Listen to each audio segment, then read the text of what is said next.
everyone, welcome back to my channel. If you're new here, I'm Monal and I talk about all things books. This was one of the very first comments I received on my YouTube video, my very first YouTube video. You can go check it out. And it was someone asking if I could review the entire Knockem Out series by Lucy Score. And I know that video was posted a year ago, and only a year later I'm finally getting around to it because I'm nothing if not fashionably late. Yeah, anyways, this series, let me hold up the series for you guys. So this is the series I'm talking about, and this series has been on my TBR for ages. I mean ages. I first heard about the series on Steph Bohr's YouTube channel. She is an absolute gem. I love her so much. Her content is amazing. She gave this first book a 5 stars, and since then this series is pretty much blown up on social media. I've seen so much content made about the series, quotes, reels, you name it, it's all there on Instagram. And people have been raving about this series a lot. So I'm gonna finally read the entire series. The tropes of the series sound incredible. You have grumpy sunshine, bad girl, good boy, enemies to lovers. I mean, count me in. It all sounds incredible. And here's the thing, I'm doing this reading vlog a little differently than usual, where I would probably share bits and bobs as I'm reading, but this time I'm gonna finish the entire book and then come to you guys and give you my full detailed review. I'm not gonna hold anything back. I'm gonna share everything I possibly can without spoilers, in case viewers watching haven't read the series already. It's gonna be a roller coaster, so grab a snack and let's get started. Oh, and before we officially get started with the vlog, I should probably just tell the viewers, you guys who have not yet read the series, what the order of the series is. So first up, you have Things We Never Got Over. This book is so famous, widely famous. I've seen it all over Instagram. Then you have Things We Hide from the Light, and then finally Things We Left Behind. And I just have to say, the covers of these 3 books look so amazing. Like, look at the spines, they're so aesthetic. All the pastel colors, it looks so pleasing. So yeah, I cannot wait to start the series. So let's get right into it.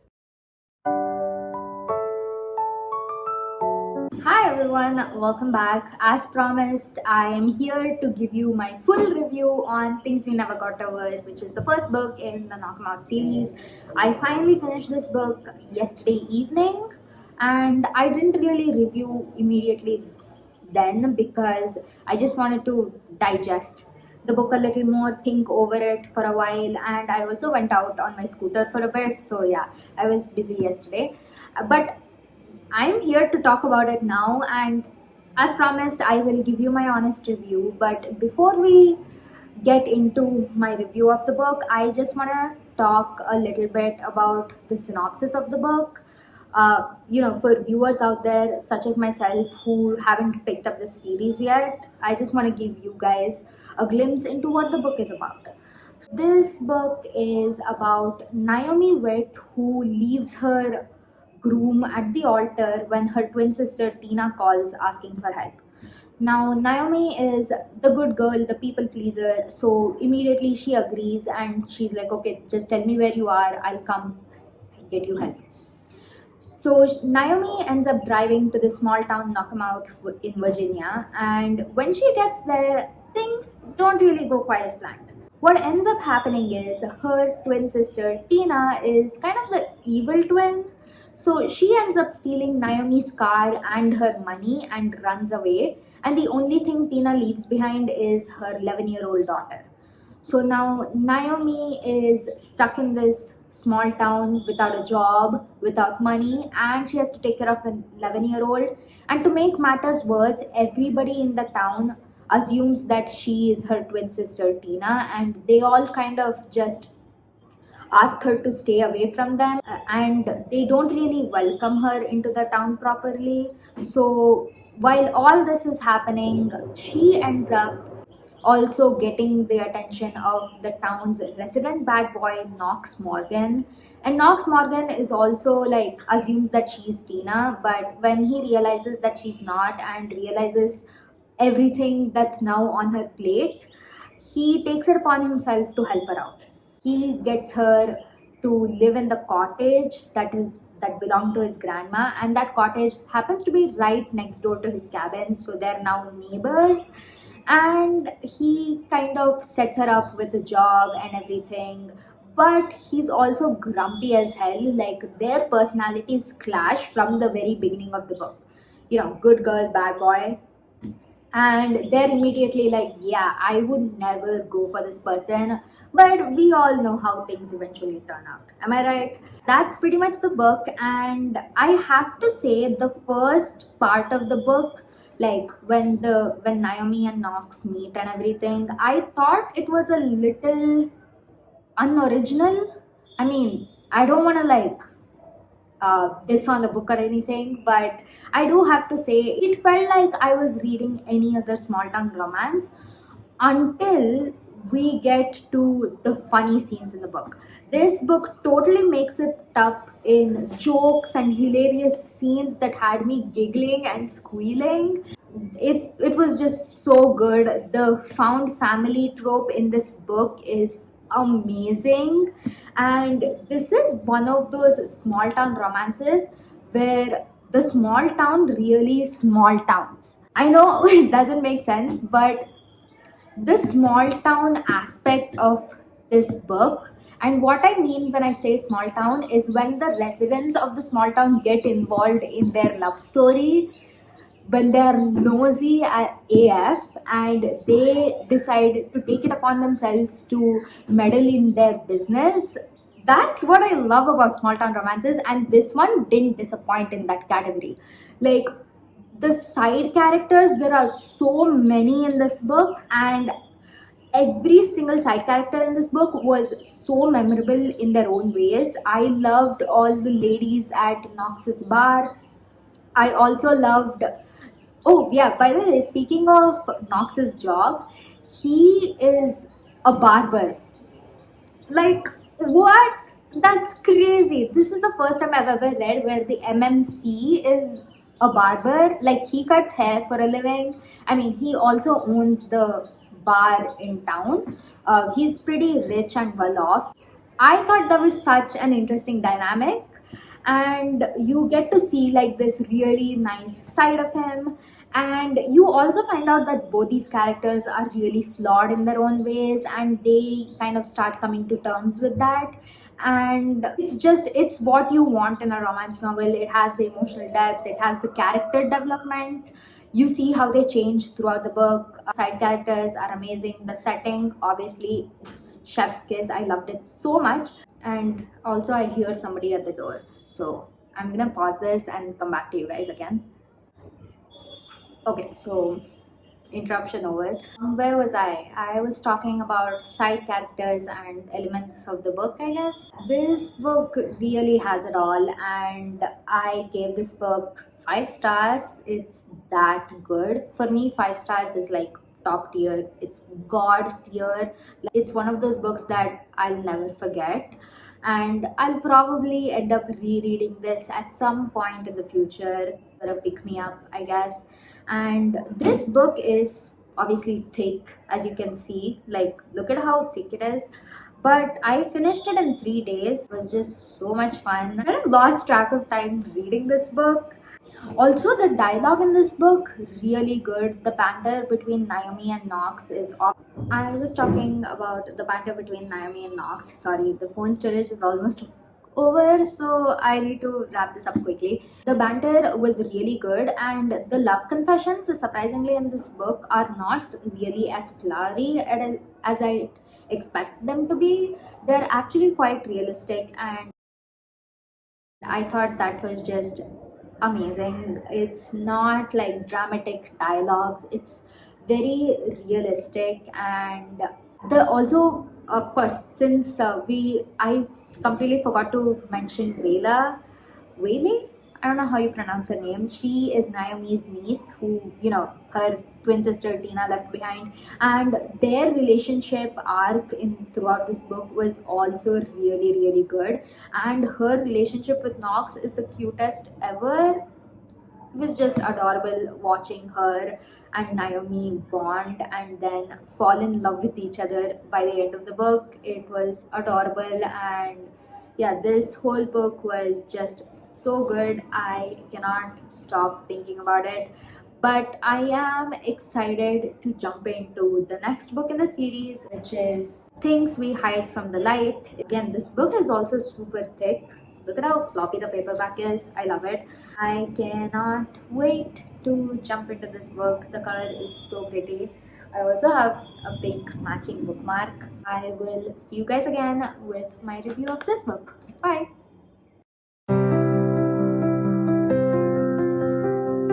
Welcome back, everyone. You guys know what this means. I finally finished reading Things We Hide from the Light, which is the second book following this one. I finished it last night and kind of gave myself a little time to marinate over everything that's happened in this book.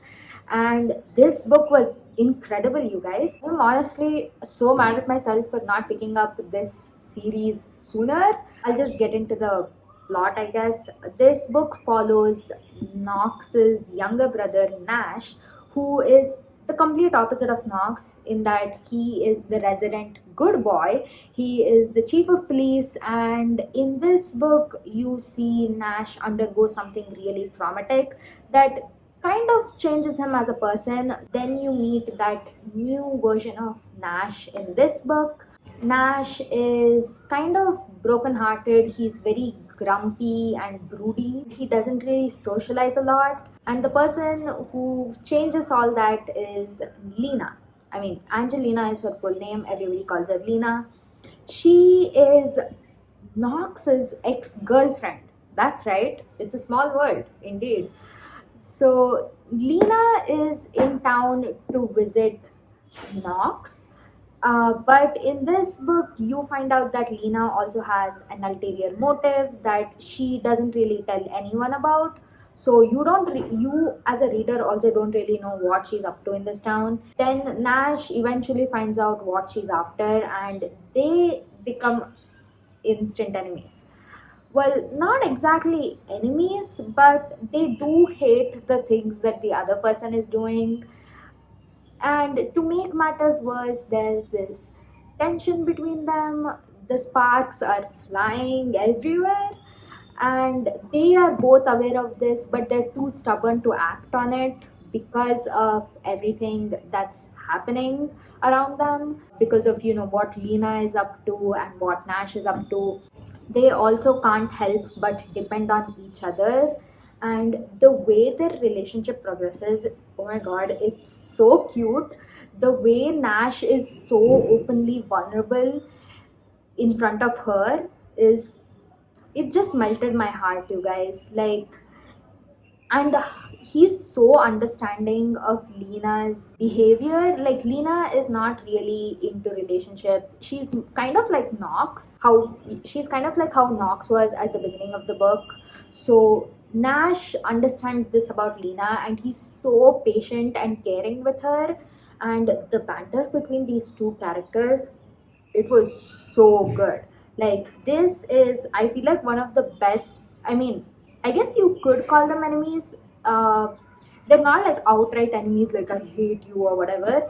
The tension between them, whilst they hated each other, was so good. It was so well written, and this is also one of the best slow burns I've ever read. Like, I'm not even kidding you. It takes like 300 pages for them to finally kiss. I'm not even kidding about this.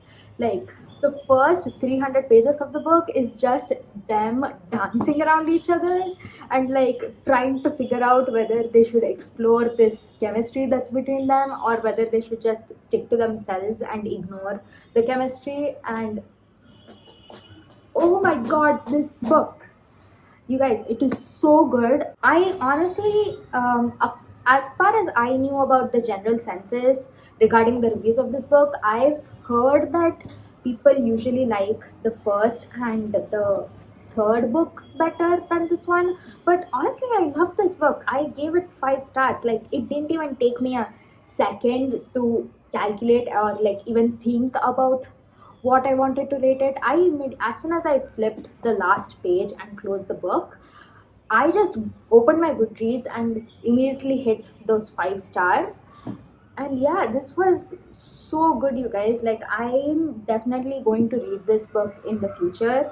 And one thing that I've never really noticed anybody talk about this series before is the fact that they're all romantic suspenses. So there's like a bit of action, there's a bit of mystery that's element that's there in all these books. And this book had like one of the best climaxes or like action scenes I've ever seen. I could like literally imagine the whole thing playing out as a movie in my head. It was so good.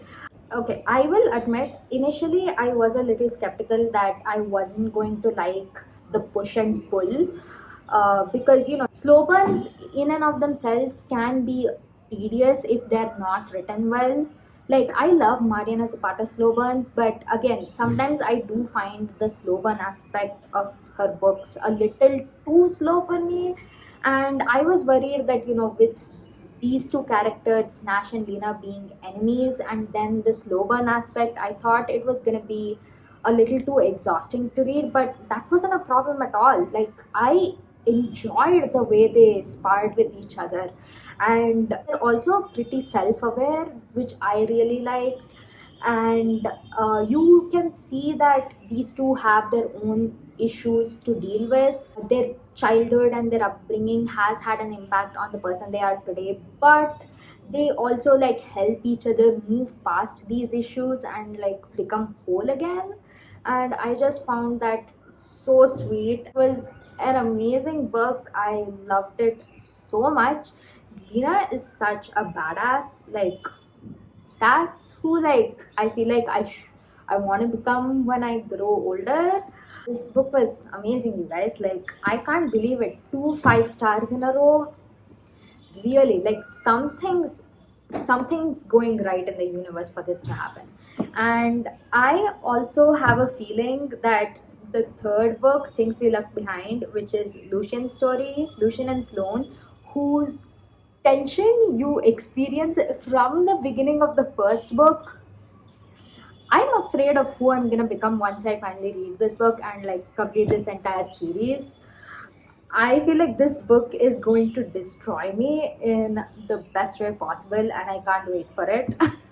And yeah, also, by the way, this book, I also wanted to say the tension. I've already said this before, but the tension is so good, and it's also like so like puts you on the edge of your seat, you know, like the whole time you're wondering like, are they finally gonna like explode and get together already. These books, both these books were amazing, and I cannot wait to read Things We Left Behind. I'm also kind of sad the series is coming to an end, but I can't wait to read Lucian and Sloane's story. I probably should mention, at the time of filming this review, it's July 16th, which means the first 2 episodes of The Summer I Turned Pretty season 3 is dropping today. I can't wait. I'm a Conrad girly through and through, so finally I cannot wait to hear Conrad's thoughts in this book, like his voiceover. It's gonna be so great. I'm gonna cut the video short because I need to go watch the Entertainment Weekly recap of the first 2 seasons. You know, the one where the main cast spoke about it. I need to watch it again because I never actually got around to rewatching the first 2 seasons. I will see you guys later with the third book's review. I'm gonna go watch the recap now. Bye. For the first time in forever, I finally rated every single book in a series 5 stars. That's like, it deserves applause, you guys. I cannot believe it. I mean, you know what this means. Finally finished reading Things We Left Behind and gave it 5 stars, which means all the books in the Knockem Out series by Lucy Score, I gave every single one of them 5 stars.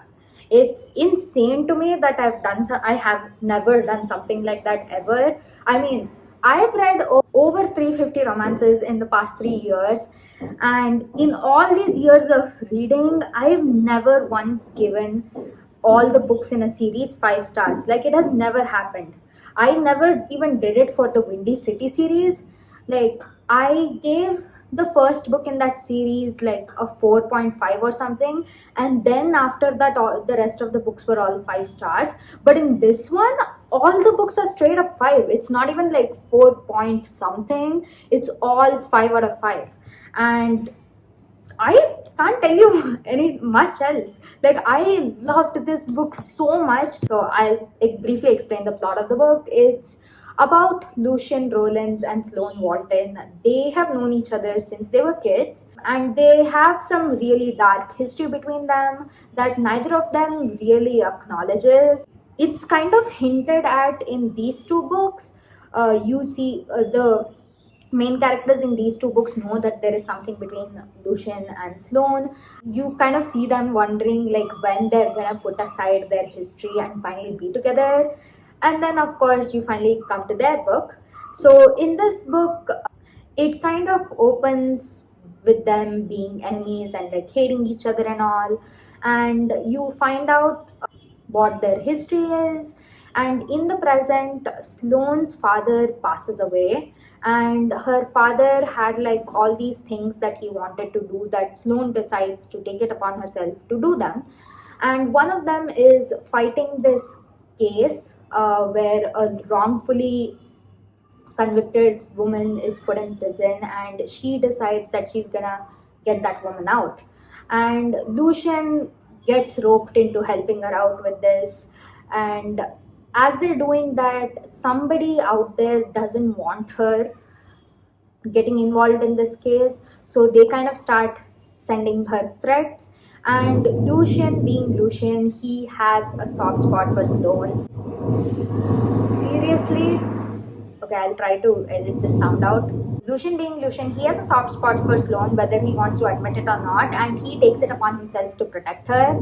And then there's also the fact that despite these two being enemies, there's this like tension between them that kind of just bursts one day, and they find themselves in this like enemies with benefits kind of situation. That was really fun to read, and the banter between these two characters, oh my god, it's so good. So that's pretty much the story, and I loved it so much, you guys. Lucian is like, how do I put it in words? Lucian is kind of like the nicer version of Alex Volkov and Christian Harper. You know, they're like the main characters from Anna Huang books, and if you've read those books, you know how cold-hearted they are. But Lucian is also can be cold, but you have to see him around Sloane's mother and like the other main character's parents. He's so soft-hearted and so kind and loving. He's amazing, you guys. Like, honestly, now that I've finished reading the series, I know I'm gonna be thinking about it for months to come. I loved everything about this series. I'm gonna miss this series so much. Not just the main characters, but also the side characters. They've played such an integral part in this whole series that I can't help but think about them as well. Silver Fox Joel, Code Red at Honky Tonk, and all the bartenders at Honky Tonk. And let's not forget Steph and Jeremiah, like their relationship. You see their relationship build from the very first book, and they finally end up getting there happily ever after in the third book. It was just so good. I'm honestly sad that the series is over. Like, I loved it so much. The epilogues in this book, was so cute. I loved it so much. And the things he does for Sloane in this book, like even though they have been enemies for over 20 years, he's always cared about her ever since he's known her. I love him so much. I wish there were more books, but like I'm also happy that the series is finally over. And I also kind of hate myself for not picking up the series sooner. Like I know bookstagrammers out there, every book reviewers, you guys have been raving about the series, and I only just now got around to picking it up because like I said, I read by a thread and wasn't really biggest fan of that book because I kind of forgot the plot of it. This series was such a masterpiece. I'm gonna try and pick up more Lucy Score books in the future for sure. Or if you guys have any recommendations of what other Lucy Score book I should pick up, let me know in the comments. I'll be sure to check it out. There are so many funny scenes in this book that I want to talk about, but I also don't want to spoil it for viewers out there who haven't read the series yet. So I'm gonna let you experience the fun for yourself. Oh my god, when will this drilling stop? This whole series was just, it was so good. Again, in this book, it has the same kind of push and pull that you see in this book. Like, there is obvious chemistry between them. Like, they should obviously be together, but these two are like so stubborn, trying to not acknowledge their feelings. And it was not tiring to read at all. It was actually refreshing. And the way Lucy Score has written about it, it's so realistic, but also not boring or irritating at the same time. So I really loved reading it. And like Lucian he's so generous and sweet, but he's definitely dumb when it comes to acknowledging the fact that he's so in over his head over Sloane. But when he finally does, when we get to see Lucian in his relationship era, I loved him so much. Like I said, if you loved Alex Volkov and Christian Harper, then you're bound to fall in love with this man. This is the greatest series of all time, you guys. Like nothing, I don't feel like any series is gonna beat this. Other than like probably Windy City series, but that's sports romances. I'm talking about like small town romances, romantic suspenses. Speaking of romantic suspenses, I actually liked the whole suspense part of this book. You kind of see that it's like the subplot of suspense is like starts from the very first book, and then you see it come to its conclusion in the third book, which I thought was really awesome. So it's not like a different situation in each of these books, it's all interconnected, and I thought that was really cool. I'm serious about this, if you guys happen to know other books like this, then please let me know in the comments so that I can check them out. It was the greatest series of all time, you guys. I'm gonna stop it here for today. If you guys had fun watching me review this series, let me know in the comments which other series I should review. I also have like a bunch of ideas that I want to film for on my YouTube channel. There's definitely gonna be a lot of fun stuff coming your way, so stay tuned for that. I had a blast reading this series, and I also had a blast filming the review because you guys don't actually get to see me like do all those like reading montages, so it's not boring for you guys as well. And I've tried to keep my reviews as honest as possible without spoiling anything, so I hope you liked that. Anyways, I will see you guys in my next video very soon. Bye.